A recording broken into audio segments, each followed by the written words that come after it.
Hi art friends, welcome back to week 2 of our Dine project. You did such a great job using the elements of art in your work last week. I think you would make amazing scientists since you're so great at using your observational skills and doing observational drawing.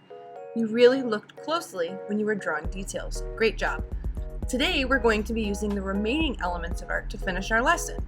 Last week we used line, shape, and texture to draw our paintbrushes. We also overlapped paintbrushes to show the element of space.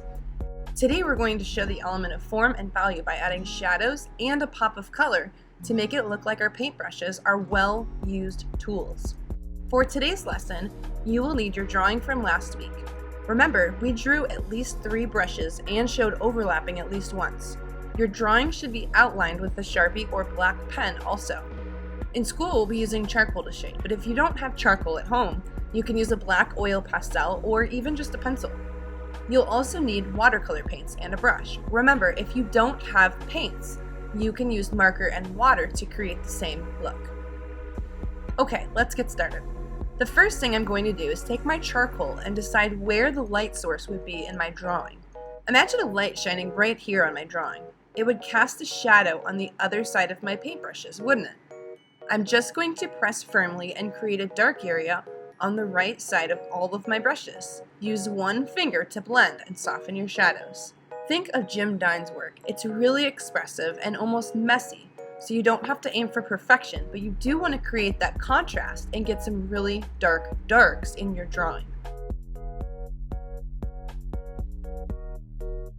Here comes the fun part.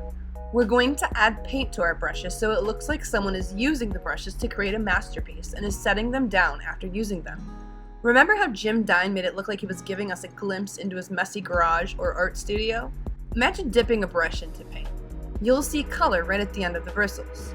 Choose one color for each brush and paint about halfway up the bristles and then onto your paper.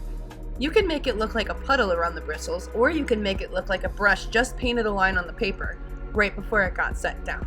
Be creative.